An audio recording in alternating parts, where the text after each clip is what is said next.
오늘은 우리가 읽은 말씀을 가지고 하나님이 세상을 이처럼 사랑하사라는 제목으로 말씀을 좀 나누려고 합니다. 여러분 아까 찬송하실 때 이 찬송 불렀죠. 주 예수보다 더 귀한 것은 없네. 여러분 정말입니까? 다시 한번요. 정말입니까? 예수님보다 귀한 것 없습니까? 돈보다, 집보다, 명예보다, 자식들보다, 내 생명보다 예수님이 정말 더 귀합니까? 대답이 점점 이제 줄어들고 있어요. 다시 한번요. 정말 예수님이 여러분들에게 가장 귀한 분이십니까?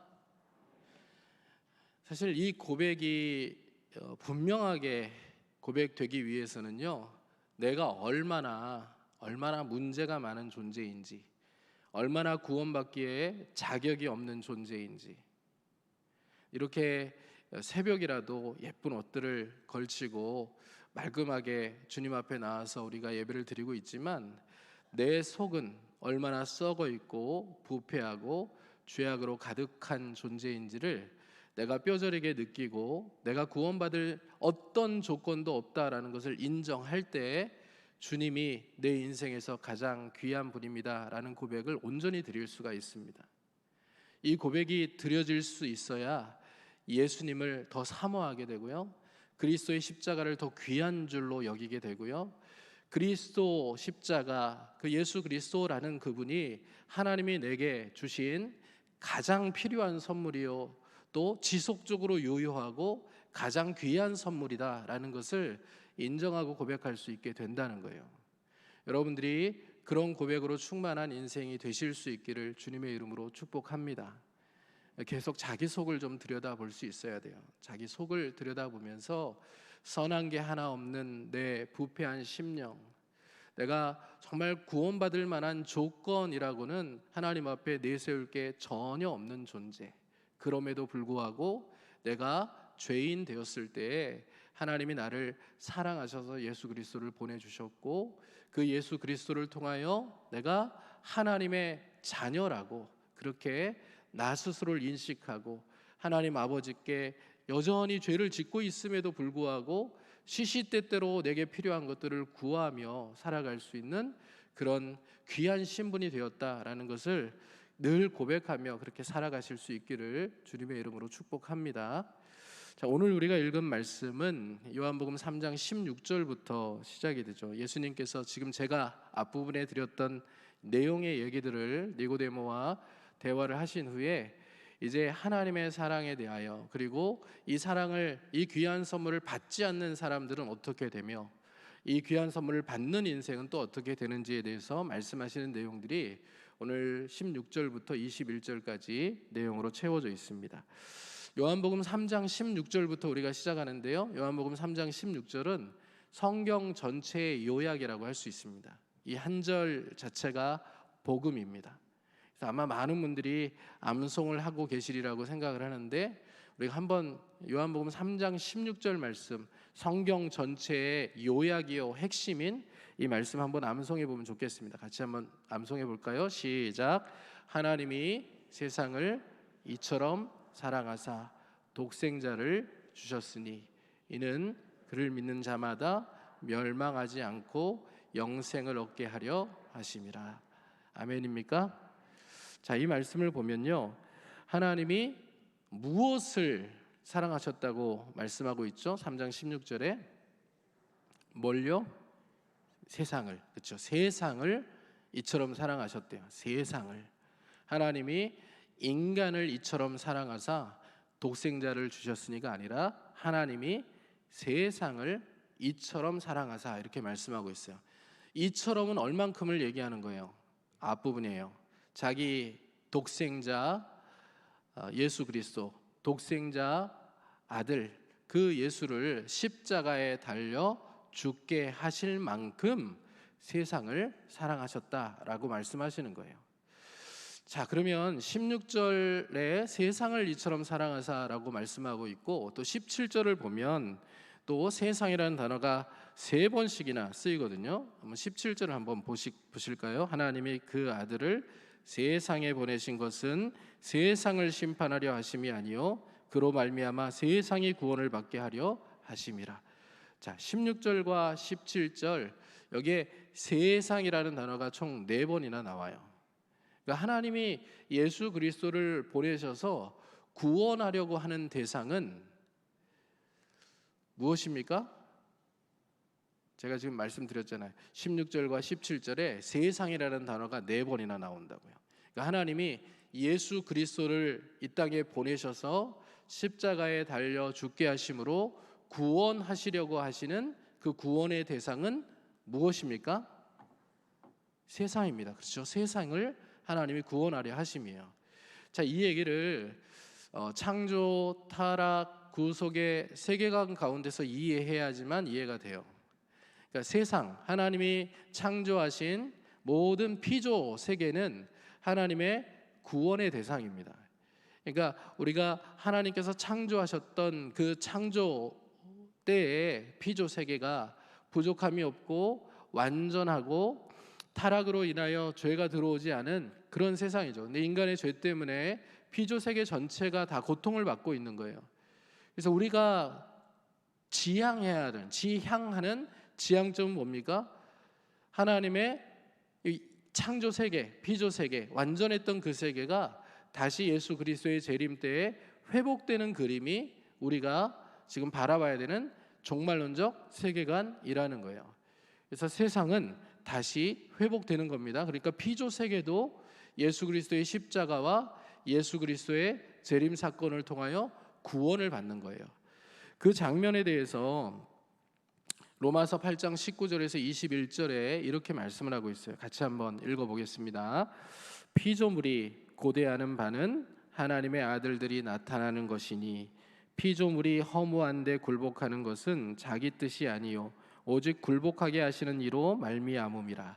그 바라는 것은 피조물도 썩어짐의 종 노릇한 데서 해방되어 하나님의 자녀들의 영광의 자유에 이르는 것이니라.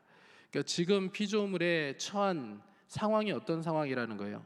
썩어짐의 종 노릇하는 그런 상황인데 예수 그리스도의 십자가 사역을 통하여서 그리고 최종적으로 가지고 이루실 재림 때에 이루실 하나님 나라를 통하여 피조 세계도 회복되는 것을 간절히 고대하고 있다고요. 피조 세계도 구원을 간절히 갈망하고 있다. 그래서 하나님께서 예수 그리스도를 이 땅에 보내신 것은 구원의 대상이 누구예요?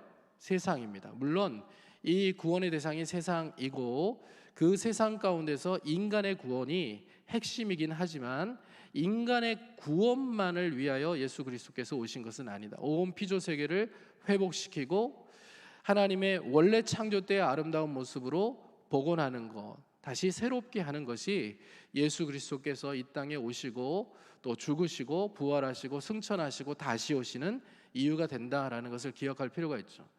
그래서 예수 믿는 사람들은요, 피조 세계를 바라보는 눈이 안 믿는 사람들과는 좀 달라야 돼요. 피조 세계도 하나님의 구원의 대상이라고 하면 예수님께서 다시 오셔서 온 세계를 회복시키실 그때까지 하나님께서 그 관리하는 책임, 청지기의 역할을 누구에게 맡기셨다는 것을 인식하며 살아야 됩니까? 인간에게, 우리에게 피조 세계를 관리하는 청지기로서의 사명을 맡기셨다라는 것을 기억하면서 우리가 이 피조 세계를 잘 관리하는 그 관리자의 역할들을 감당할 수 있어야 되는 거예요. 그래서 기후 문제나 환경 문제나 이게 우리와 전혀 무관한 문제가 아니라 이 모든 영역들이 하나님이 인간에게 주신 책임의 영역이고 이것을 잘 감당하는 것도 하나님이 우리에게 주신 사명을 잘 감당하는 일임을 생각하면서 관심을 가져야 되는 거예요. 그래서 집안에서 분리수거하는 거 이런 일들도요, 환경을 생각하면서 좀 일회용품들을 안 쓰고 아끼는 모든 일들도 이런 것들도 다 지금 하나님께서 우리에게 주신 사명을 그리스도인으로서 감당해가는 영역이라는 생각들을 가지고 좀 불편하고 귀찮더라도 최선을 다해서 더 꼼꼼하게 감당을 하는 것이 하나님이 우리에게 원하시는 바다라고 적용할 수 있어야 되는 거죠. 물론 이 하나님이 세상을 구원하시려고 하시지만 그 중에 핵심은 인간의 구원이라는 것은 분명합니다. 그러나 인간의 구원만을 위하여 예수님이 오셨다, 십자가에 달리셨다라고 생각하지 않도록 우리가 노력하는 것은 굉장히 중요한 문제다라는 것을 우리가 잊지 않았으면 좋겠어요. 자, 그러면 하나님이 세상을 이처럼 사랑하사 누구를 주셨다고 16절에 말씀하고 있죠? 독생자를 주셨으니. 목적은 뭐예요? 이는 그를 믿는 자마다 뭐하지 않고요? 멸망하지 않고 뭐를 주시려고요? 영생을 주시려고. 자, 죄악으로 가득한 인간의 종착역은 무엇입니까? 원래의 종착역, 하나님이 예수 그리스도를 보내시기 이전에 죄로 가득한 인간의 종착역은 무엇이에요? 죄 가운데서 멸망하는 거죠. 그러면 인간에게 하나님이 주신 가장 필요하고 가장 귀한 선물이 뭐라고 우리가 고백할 수 있습니까? 죄로 인하여 죽을 수밖에 없는, 영원히 멸망할 수밖에 없는 존재인 인간이에요. 그 인간에게 하나님이 가장 필요하다고 생각하셔서 주신 선물, 그리고 가장 귀하게 생각하셔서 주신 선물, 그것을 무엇이라고 우리가 고백할 수 있습니까? 예수 그리스도죠. 독생자 예수 그리스도가 인간에게 가장 필요한 선물이고, 그리고 인간에게 가장 귀한 선물이죠. 하나님이 주신. 여러분 동의하십니까? 인정이 되세요? 그러면 이 하나님의 선물인 예수 그리스도는 딱 한 번만 필요한 겁니까? 우리의 구원을 위하여서 우리가 중생할 때 거듭나는 그 순간에 딱 한 번만 필요한 겁니까? 그리고 그 선물은 이제 귀하게 내가 받기는 했는데 어디 장롱 구석에다가 처박아둬도 되는, 내 삶에는 유효하지 않고 이제는 더 이상 내가 기쁘지 않고 즐겁지 않은 선물인 겁니까? 이거 한번 생각해 보자고요. 하나님은 죄로 인하여 영원히 멸망할 수밖에 없는 인간에게 영생을 가져다 주는 선물, 이 예수 그리스도 독생자, 이분이 가장 필요한 선물이라고 생각하셔서 주신 거예요. 그리고 가장 귀한 선물이라고 생각하셔서 하나님이 주신 거예요.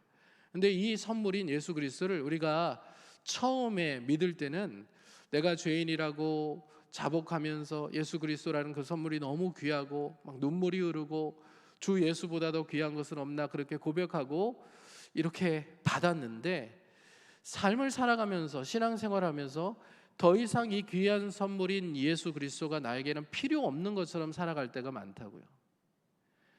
주님이라고 하는 선물을 장롱에 처박아 두고 더 이상 귀한 것으로 생각하지 않고 예수님이 없는 것처럼 인생을 살아가려 하는 경향이 많고, 주님이 가장 귀하다는 말을 들어도 눈물이 흐르지 않고 가슴이 뛰지 않고, 주님이 나를 위하여 십자가에 달려 죽으셨다고 해도 마음이 움직이지 않는 경우가 우리에게 굉장히 많은 것 같아요. 그러면 예수님은 더 이상 우리에게는 유효한 선물, 더 이상은 필요 없는 선물, 더 이상은 가치가 없는 선물이 되어버리는 것 아니겠어요? 실제로요, 병에 걸리고 또 경제적으로 어려움을 당하고 또 인간관계 때문에 문제를 당하고 자녀들의 진로 문제 때문에 속이 상하는 그런 사람들에게 있어서 하나님은 계속해서 뭐라고 말씀하시냐면, 예수 그리스도 독생자 내 아들 예수가 내가 생각할 때 너에게 가장 필요한 선물이다. 지금도 여전히 내가 생각할 때 너에게 가장 귀한 선물이다. 너에게 가장 중요한 선물이다. 내가 그 예수를 너에게 주었고 그 예수는 여전히 너에게 필요한 선물이요, 귀한 선물이요, 유효한 선물이다. 하나님은 그렇게 늘 말씀하시거든요. 그리스도의 십자가를 통하여 환난과 어려움 가운데 있는 성도들에게 내가 너를 사랑한단다, 내가 너와 함께 한단다, 끊임없이 말씀하시는데, 실제 병에 든 사람, 병에 걸린 사람들, 또 경제적으로 어려움에 처한 사람들, 그리고 관계 문제를 가진 사람들, 자녀들 때문에 속이 상한 사람들은 이 예수 그리스도를 하나님이 하시는 말씀에도 불구하고 주님 그거 말고요, 하나님 그거 말고요, 저 지금 돈이 필요해요, 저 지금 건강 회복이 필요해요, 저 지금 인간관계 이 문제 해결되는 게 제일 중요해요, 하나님 저 지금 우리 자녀들 진로 문제 해결하는 게 그게 더 중요한 거예요. 그러니 그것부터 주세요. 그것부터 해결해 주세요. 그게 저한테는 지금 더 필요한 선물이고 그게 저한테는 더 귀한 선물이에요. 주님 귀한 선물인 거 제가 알아요. 그런데 제가 주님 믿잖아요. 그러니까 지금 당장 필요한 걸 저한테 주세요. 더 이상 주님이 필요하지 않은, 더 이상 주님이 가장 귀한 선물인 것처럼 생각하지 않는 것처럼 우리가 살아갈 때가 너무나도 많다고요. 다시 한번 정리를 해봅시다. 여러분, 내 삶의 어느 상황을 내가 지나가고 있어도 예수님이 나에게 가장 필요한 선물이요 가장 귀한 선물이심을 고백하십니까? 이게 변치 않았으면 좋겠어요. 성경이 우리에게 말씀하거든요. 자기 아들을 십자가에 내어 주기까지 우리를 사랑하신 그 하나님이신데 자기 아들까지도 주셨는데 하나님이 우리의 일상에 또 우리의 삶 가운데 필요한 것들이 무엇인지를 아시고 하나님의 때에 하나님의 방법으로 우리에게 좋은 것으로 주시지 않으시겠느냐고 말씀하거든요. 여러분 이거 믿으십니까? 그러니 순서가 분명히 정립이 되어 있으면 우리에게 참 감사한 일이죠. 여전히 주님은 제게 필요합니다. 여전히 주님은 제 인생의 주인이시오 주권자이시고 제게 좋은 것을 주실 수 있는 분이시고 제 삶을 하나님이 기뻐하시는 삶으로 만들어 가실 수 있는 유일한 존재이십니다. 이 고백을 하는 거죠. 제가 여러분들에게 질문을 드릴게요. 여러분, 우리가 예수님을 믿으면 이 죄성으로 가득한 우리의 본성이 사라져 버리나요? 사라집니까? 여전히 있습니까? 여전히 있죠. 내 속엔 내가 너무도 많은 거예요. 왕노릇하려는 내가 너무 많아요. 그리고 너무 강해요. 여전히 예수 믿고 우리가 하나님의 자녀 되었다고 하지만 내 속에 더러운 것들이 너무 많아요. 이 죄된 본성이 사라지지 않았어요. 그런데 우리가 예수 믿을 때 하나님께서 우리에게 허락해 주신 선물 성령님이 우리 속에 거하시면서 이제는 선을 행할 수 있게 하시는 거죠. 이전에는요, 이 죄된 본성을 가지고 선을 행할 수가 없었어요. 하나님이 기뻐하시는 일들을 행할 수가 없었어요. 죄된 본성의 근거에서 이 일을 하면 결국 육에서부터 난 것은 육이기 때문에 이게 하나님께 궁극적으로 선한 일이 아니고 기쁘시게 하는 일들이 될 수가 없었어요. 그런데 성령이 우리 속에 오셔서 말씀으로 우리를 다스려가기 시작하시니 우리가 선을 행할 수 있는 능력을 갖게 됐어요. 이 능력은 누구의 능력이에요? 성령의 능력이죠. 내 능력이 아니에요. 우리를 도우셔서 하나님이 선을 행할 수 있게 하셨지만 여전히 우리 속에는 이 두 마음이 충돌하고 있다고요. 충돌해요. 늘. 내 죄된 본성과 성령의 일하심이 계속해서 충돌하고 있는 거예요. 그렇기 때문에 우리는 한평생을 살아가면서 하나님의 은혜로 시작된 인생, 우리 속에서 도우시는 성령의 은혜를 통하여 살아가는 거고요. 결국 우리의 믿음의 연약함에도 불구하고 은혜로 말미암아 구원을 받는 거예요. 여전히 우리가 주님이 필요하죠. 주님이 우리를 다스리셔야 되고 주님이 우리를 통치하셔서 주님이 기뻐하시는 일들을 이루고 성령의 열매들을 맺어가고 그렇죠? 영의 일들을 감당하며 살아가게 하시는 그 주의 온전한 다스림이 우리에게 필요하다는 거예요.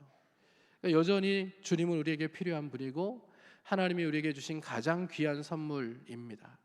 가치가 변하지 않는, 영원히 그 가치가 변하지 않는 하나님의 가장 소중한 선물이 우리 주님이심을 늘 온 마음을 다하여 고백하며 살아가는 하나님의 사람들이 되실 수 있기를 주님의 이름으로 축원합니다. 자, 보세요. 당장 필요한 것들, 건강이 지금 필요해요. 건강을 하나님이 다시 주셔요. 그런데 우리의 생명은 끝날 거예요. 무슨 문제인지 아시죠? 우리가 결국 죽는다고요. 내 생명이 10년이 연장이 되든 20년이 연장이 되든 금방 죽을 거예요. 돈의 문제도 마찬가지예요. 하나님이 당장 급한 문제를 해결해 주셔도 그거 다 우리가 주님 앞에 부름을 받을 때는 놓고 가게 될 거예요.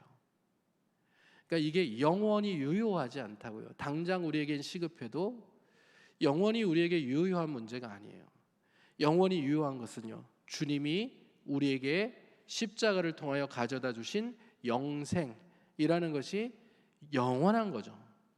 그리고 영생을 주신 그 주님이 우리가 삶을 살아가는 문제들을 외면하지 않으시고 우리가 육체를 가지고 이 땅을 밟고 살아가는 연약함들을 아시고 필요한 것들을 돌보시고 채우시고 또 함께해 주시겠다고 궁극적으로 선으로 우리를 인도해 주시고 영원한 생명으로 우리를 인도해 주시겠다고 약속하셨다는 것을 우리가 잊지 않고 살아갈 수 있게 되기를 간절히 소원합니다.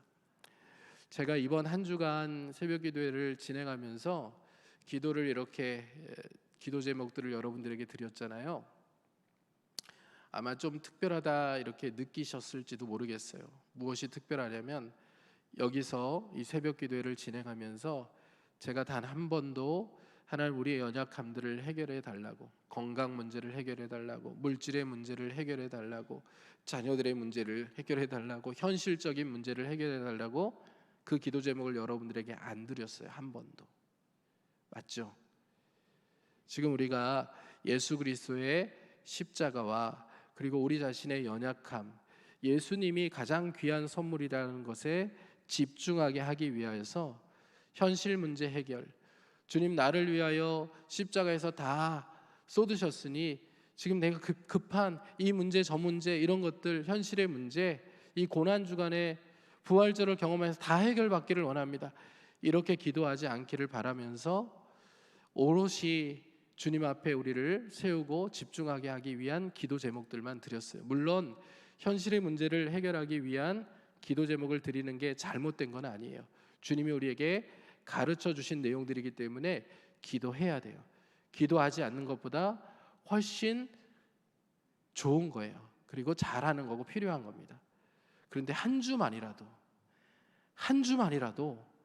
현실 문제에 집중하여 문제 해결을 해달라고 뭘 달라 이것 달라 저것 달라 기도하는 거 그거 말고 감사하다고 나를 위하여 다 쏟으시고 생명까지 내어주신 주님 감사하다고 내가 죄인이라고 여전히 나는 주님이 필요하다고 여전히 나는 주님의 은혜로 살아가야 하는 존재라고 이 고백을 좀 집중해서 담아 주님께 드려보자고 제가 기도 제목을 그렇게 드리고 있는 거예요.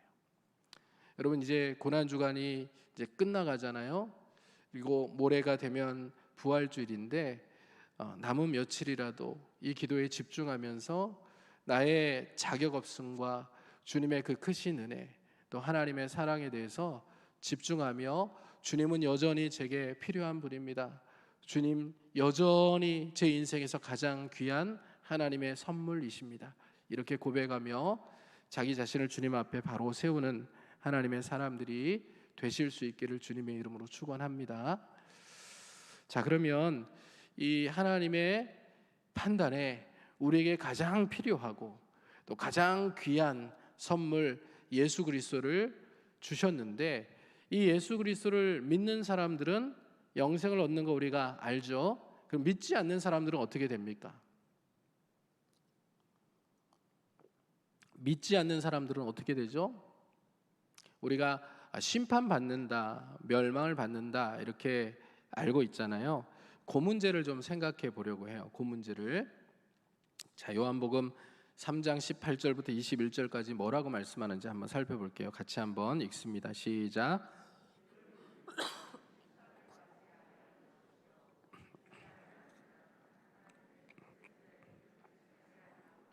벌써 심판을 받은 것이니라. 그 정죄는 이것이니 곧 빛이 세상에 왔으되 사람들이 자기 행위가 악함으로 빛보다 어둠을 더 사랑한 것이니라. 악을 행하는 자마다 빛을 미워하여 빛으로 오지 아니하나니 이는 그 행위가 드러날까 하며 진리를 따르는 자는 빛으로 오나니 이는 그 행위가 하나님 안에서 행한 것임을 나타내려 함이라 하시니라. 아멘. 요한복음에서 빛은 예수님을 의미하잖아요. 그러니까 빛이 이렇게 비치면 좋아하는 사람들이 있고 싫어하는 사람들이 있습니다. 이게 안 보이던 것들이 밝히 보여지는 것을 인하여 기뻐하는 사람들, 그리고 그 빛 가운데로 나오는 사람들이 있고요. 빛을 피해서 숨는 존재들이 있습니다. 맞죠? 그러니까 왜 빛을 피해서 숨는다고 지금 성경이 이야기하고 있습니까? 자기 행위가 악하기 때문에 그 빛을 견딜 수가 없는 거예요. 그 빛이 비치면 자기의 허물들이 다 드러나게 되는 거예요. 이것 때문에 숨으려고 하는 거죠. 사람들의 행위가 악하기 때문에 빛을 감당할 수가 없어요. 빛 가운데 자기의 수치와 죄악들이 다 드러날까 봐 숨는 거예요. 근데 이게 굉장히 어리석은 일이죠. 빛이 비춰서 자기의 수치와 허물들이 다 드러날까 봐 숨으면 수치를 해결할 방법을 잃어버리고 그 죄악의 문제를 해결할 방법을 잃어버리게 돼요. 그러면 결국 멸망하게 되는 거죠. 여러분, 우리가 어두움 가운데서 화장을 하고 단장을 한다고 생각해 보세요. 저도 이제 새벽에 일어날 때 불을 켤 수가 없으니까 아직 아이가 자니까 불을 켜지 않고 이제 핸드폰 불빛을 이렇게 비춰놓고 옷을 입고 이렇게 얼굴을 만지고 하거든요. 그러면 여기 교회 와가지고 보면 넥타이도 막 삐뚤어져 있을 때가 있고요. 머리도 한쪽 이렇게 삐져나왔을 때도 있어요. 어두움 가운데서 단장을 해보신 분들은 아마 다 경험을 해보셨을 거라고 생각해요. 근데 빛이 딱 비치면요, 부족한 게 무엇인지가 보이잖아요. 이걸 고치면 돼요. 그런데 악한 데 살아가는 사람들, 어두움 가운데 여전히 존재하는 사람들, 그 죄악들이 많은 사람들, 가릴 게 많은 사람들, 감출 게 많은 사람들은 빛이 딱 비치는 순간에 싫어해요. 그냥 어두움 가운데서 어둠에 속한 사람들끼리 죄와 허물, 수치 이런 것들 그냥 서로 간에 다 그냥 인정하면서 그렇게 살다가 그냥 죽으면 그만이지라고 생각하고 사는 거예요. 그러니까 어둠은 빛을 좋아하지 않아요. 어둠 가운데 있는 사람들이 빛으로 나오지 않아요. 빛이신 예수 그리스도가 오셨는데 여전히 어둠 가운데 살기를 바라는 거죠. 그럼 이런 자들은요, 심판을 받게 될 거라고 얘기합니까? 아니면 심판을 받은 거라고 얘기합니까? 이걸 살피자는 거예요. 그러니까 이 얘기가 무슨 얘기냐면요, 예수님이 오신 목적 자체가 세상을 구원하려고 오신 겁니까? 세상을 심판하려고 오신 겁니까? 아니면 구원과 심판을 구분하려고 오신 겁니까? 그러니까 예수님이 빛이신데, 빛이신 예수님이 오셨는데 빛이신 예수님께로 나아오는 사람들은 구원하고 나오지 않는 사람들은 심판하려고 오신 겁니까? 아니면 다 어둠 가운데 있는데 빛을 비춰서 그 어둠 가운데 있는 모든 사람들을 구원하시기 위하여 오신 겁니까? 그걸 지금 얘기하고 있는 거예요. 3장 17절 말씀을 보면요, 이렇게 말씀하고 있거든요. 같이 한번 3장 17절 말씀 읽어볼게요.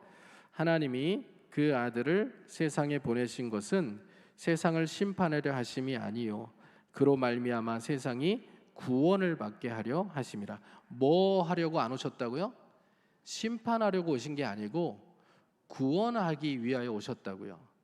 그러니까 예수님이 세상에 오신 목적은 심판이 아니에요. 구원하기 위하여 오셨어요. 근데 심판하기 위하여 오실 때가 있을 거예요. 언제죠?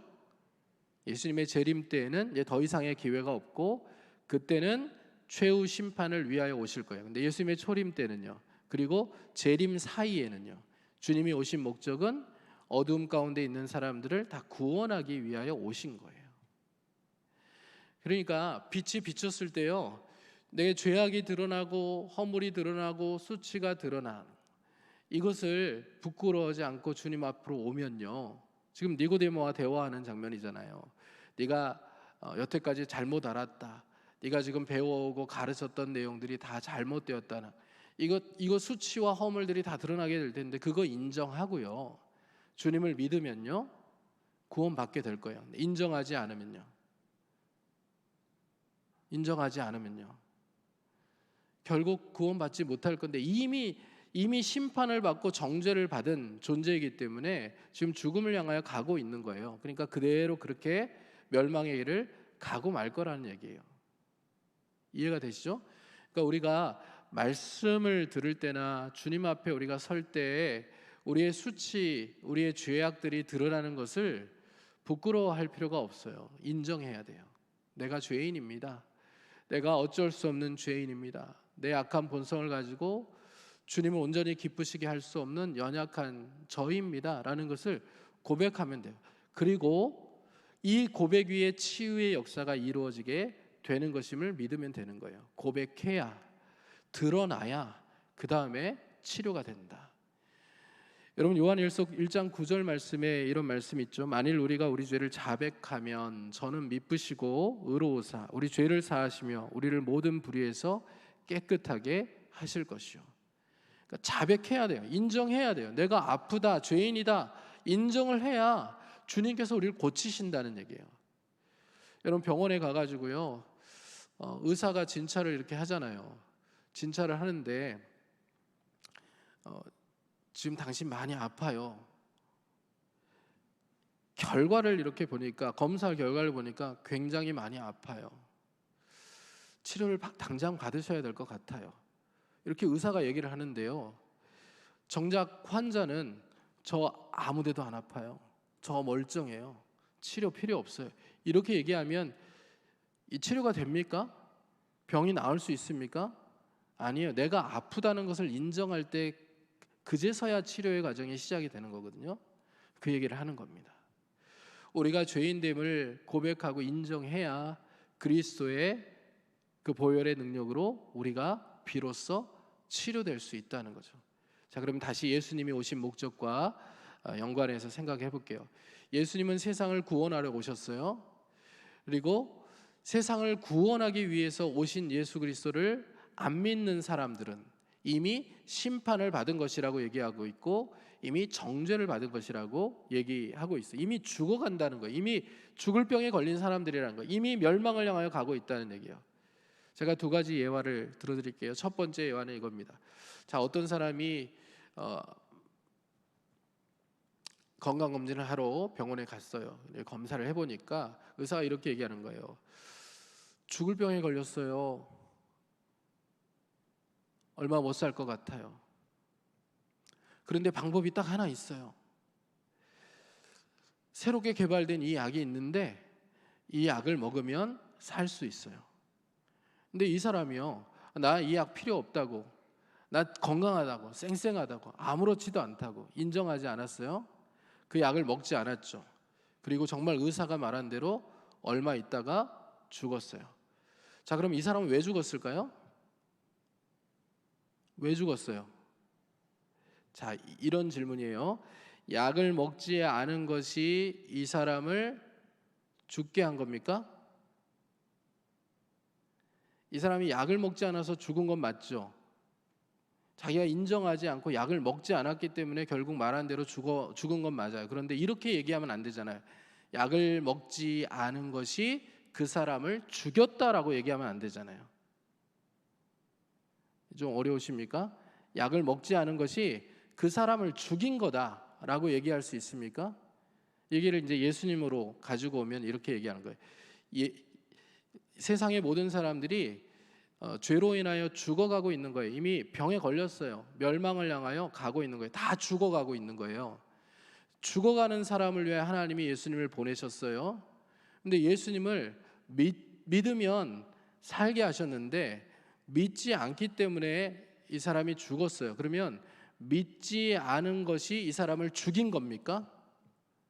그러니까 예수님이 이 사람을 죽이려고 오신 게 아니라 그 사람은 원래 죽어가고 있는 사람이었다는 거예요. 그런데 살 수 있는 기회가 있었는데 믿지 않아서 죽은 것이지, 믿지 않아서 결국 죽어가는 사람이 죽은 것이지, 예수님을 믿지 않은 것이 그 사람을 죽였다고 얘기할 수는 없는 거라고요. 얘기를 다른 예로 이렇게 또 이해를 해봅시다. 예수님이 세상에 오신 것은요, 세상 사람들을 이렇게 보시고 너는 천국행 열차 타, 너는 지옥행 열차 타, 이렇게 나눠서 열차에 태우기 위해서 오신 게 아니라고요. 예수님이 이 세상에 딱 오실 때는요, 세상 모든 사람들이 다 지옥행 열차를 타고 달려가고 있어요. 질주하고 있어요. 근데 그 지옥행 열차에서 이 열차가 지옥행 열차인지도 모르고 그 안에서 막 웃고 떠들고 즐거워하고 막 즐거워하고 있어요. 예수님이 오신 것은요, 그렇게 지옥행 열차를 타고 가는데도 불구하고 이게 지옥행 열차인지도 모르고 그 안에서 웃고 떠들고 즐거워하고 행복해하고 있는 사람들을 구원하기 위해서, 즉 천국행 열차로 갈아타게 하기 위해서 오신 거예요. 오셔서 천국행 열차, 이거 지옥행 열차니까 이 열차 계속 타고 가다가는 죽어요, 멸망해요 라고 얘기를 하는데, 그래서 천국행 열차로 갈아타야 된다고 얘기하는데, 그 얘기를 듣고 갈아탄 사람들은 천국행 열차를 타고 천국으로 가겠지만, 그 얘기를 듣지 않은 사람들은 지옥행 열차를 타고 멸망의 역의 종착지에 도달하게 되겠죠. 무슨 얘기인지 아시겠죠? 그러니까 세상에 있는 모든 사람들은 스스로를 구원할 수 없는 지옥행 열차를 탄 사람들이에요. 그 사람들을 천국행 열차로 갈아타게 하기 위해서 예수님께서 오셨는데, 믿지 않으면 방법이 없다는 거죠. 그러니까 여러분, 우리가 우리 주변에 있는 많은 사람들을 바라볼 때요, 많은 사람들을 바라볼 때 그 사람이 어떤 그 삶의 위치에 있든지 간에, 뭐 부하든지 가난하든지 아니면 세상적으로 많은 명예를 누리고 있든지 그렇지 못하든지, 우리가 볼 때에 말할 수 없이 똑똑하고 현명하고 그리고 대단한 사람이라고 생각되든지 그렇지 않든지, 그런 세상적인 기준을 가지고 사람을 보고 세상을 보는 게 아니고요, 우리가 저 사람이 예수 믿는지 믿지 않는지, 즉 지금 지옥행 열차를 타고 그게 지옥행 열차인지도 모르고 그렇게 질주하는 삶인지, 아니면 천국행 열차로 갈아탄 사람인지, 이것을 먼저 보고 판단할 수 있는 하나님의 사람들이 되었으면 좋겠어요. 여전히 지옥행 열차를 타고 살아간다면 그 사람이 아무리 많은 부를 누리고 권력을 가지고 있고 명예를 누리고 있고 세상에서 잘 나간다고 할지라도 긍휼의 대상으로 보고 부러움의 대상으로 생각하지 않을 수 있는 그런 마음들이, 영생을 가졌고 하나님의 나라를 살아가는, 그리고 하나님의 나라를 기대하는 하나님의 백성들로서 우리가 가져야 되는 마음임을 잊지 않고 살아갈 수 있었으면 좋겠어요. 그리고 우리는 어떻게 살아야 돼요? 자, 제가 질문을 드릴게요. 여러분, 천국행 열차로 갈아타셨습니까? 옆에 계신 분들에게 한번 물어보세요. 천국행 열차 탄 거 맞아요? 한번 물어보세요.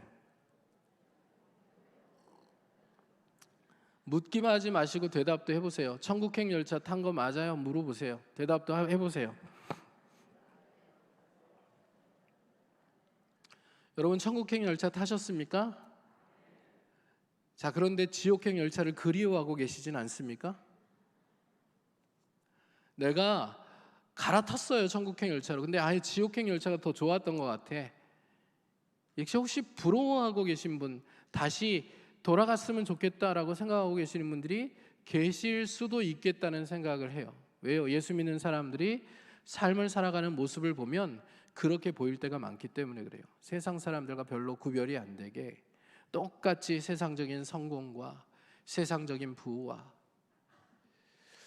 하나님 사랑과 이웃 사랑을 위하여 내가 하나님 나라를 내 삶을 통하여 확장해가는 인생이라는 것을 잘 모른 채 내 삶의 만족, 내 삶의 행복, 내 삶의 뭔가를 좀 더 가져서 평안한 삶을 살아가기 위해서 그렇게 몸부림치는 모습들이, 분주하게 일상을 살아가는 모습들이 너무나도 많이 보이기 때문에 그래요. 주님이 제자들에게 그런 말씀하시잖아요. 예수님이 십자가를 지시기 위하여 그 십자가를 생각하며 고통 가운데 하나님 앞에 몸부림치며 기도하시던 그때, 겟세마네 동산에서 기도하시는 그때, 제자들을 향하여서, 핵심 제자들을 향하여서 예수님이 나를 위하여 좀 기도하라고 말씀하셨는데, 제자들이 기도 못하죠. 계속 피곤하여 졸고 있단 말이에요. 마치 그때의 모습처럼 고난주간 한 주간인데, 정말 고난주간 딱 한 주간, 1년에 딱 한 주간, 가을 특별 새벽 기도회까지 딱 2주, 52주 중에 2주 우리가 오롯이 우리의 일상을 좀, 분주한 삶을 좀 정돈하고 하나님 앞에 마음을 모아보자고 이야기를 해도 요 시간조차도 너무 분주해서, 너무 바쁘고 피곤한 일들이 많아서 하나님께 집중하지 못하는 그런 그리스도인들이 너무나도 많잖아요. 그러니 천국행 열차를 갈아탔다고 하는데 여전히 지옥행 열차를 그리워하며 살아가는 건 아닌가라는 생각이 들 수밖에 없잖아요. 그렇죠? 자녀들을 교육하는 것도 마찬가지예요. 자녀들을 교육하는 것도, 여러분, 하나님께서 우리 아이들 한 사람 한 사람을 얼마나 소중하게 생각하십니까? 우리 아이들 한 사람 한 사람을 얼마나 존귀한 존재로 창조하셔서 하나님이 특별한 목적을 가지고 이 땅을 살아가게 하십니까? 그런데 그 하나님의 특별한 섭리와 뜻과 계획이 있으셔서 이 땅에 보내진 아이들을 교육하는 데 있어서 우리는 세상의 논리, 세상의 방법들을 그대로 따라가려고 하지 않습니까?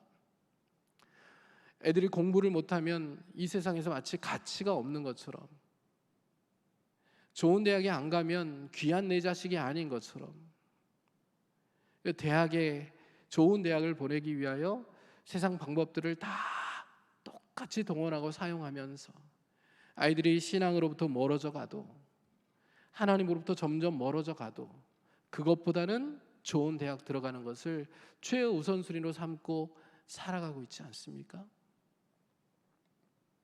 그러니까 우리가 좀 정말 천국행 열차를 탔다면 지옥행 열차를 그리워해서는 안 되고, 다른 눈으로 정말 영생이 있고 그리고 하나님의 나라가 있다는 것을 믿는 사람들답게 자녀 교육도 하고 내 삶도 살아가야 되고 세상도 그렇게 바라봐야 되고 변화되는 모습들이 나타나야 되는데, 그렇지 못한 그런 모습들을 가지고 계속해서 삶을 살아간다면 천국행 열차를 갈아탔지만 여전히 지옥행 열차를 그리워하는 그런 모습일 수밖에 없다는 것을 우리가 잊지 않고 살았으면 좋겠어요. 여러분, 천국행 열차를 정말 타셨다면 이 천국행 열차를 타고 후회 없이 하나님의 나라를 사모하고 바라보면서 또 내게 주신 이 천국행 열차를 타고 살아가는 삶의 과정을, 내가 천국행 열차를 탔다는 것을 많은 사람들에게 자랑하고 하나님으로 말미암아 살아가는 내 인생의 그 행복과 즐거움들을 보여주면서 많은 사람들을 천국행 열차로 올라타게 하는데, 갈아타게 하는데 우리가 쓰임을 받는 그런 인생 살아갈 수 있기를 간절히 소원합니다. 천국행 열차를 타놓고 내가 지옥행 열차를 계속 그리워하고 있다면 누가 지옥행 열차를 타고 있다가 나 때문에 천국행 열차로 갈아타려고 하겠습니까? 나를 통하여 하나님이 보여야 되고, 나를 통하여 예수님이 보여야 되고, 예수 믿는 게, 하나님을 믿는 게 얼마나 행복하고 즐거운 일인지를 보여줄 수 있어야, 살아계심을 보여줄 수 있어야, 내가 천국을 지금 누리고 살아가는 자임을 보여줄 수 있어야 영향력이 생기지 않겠습니까? 예수 그리스도는 여전히 우리에게 필요한 하나님의 선물이요, 그리고 우리에게 여전히 가장 중요한 선물입니다. 예수 그리스도를 모시고 천국행 열차를 타고 살아가고 있는 사랑하는 성도 여러분, 이제 망설임 없이 주님 모시고 이 여러분의 천국행 열차에서 즐거움과 기쁨을 누리며 많은 사람들에게 감동과 영향력을 끼치는 복된 하나님의 사람들로 쓰임 받으실 수 있기를 주님의 이름으로 축복합니다. 이렇게 한번 인사하고 마쳤으면 좋겠습니다. 옆에 계신 분들 한 번만 보시고요, 이렇게 한번 인사할게요. 옆에 장로님, 권사님, 집사님 이렇게 있을 테니까 호칭은 여러분들이 보시고 하시고요. 집사님, 권사님, 장로님, 성도님, 당신을 보니 하나님이 생각이 나요. 한번 인사해 보세요.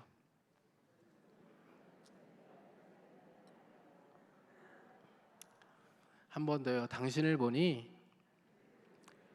천국에 계신 것 같아요. 예, 이게 정말 지옥행 열차를 타고 살아가는 사람들이 우리를 보면서 할 수 있는 이야기였으면 참 좋겠다라고 생각이 됩니다. 예수 그리스도를 모시고 힘껏 주의 백성답게 믿음을 가지고 승리하며 살아가실 수 있기를 축복합니다. 자, 오늘 말씀을 기억하면서 기도했으면 좋겠습니다.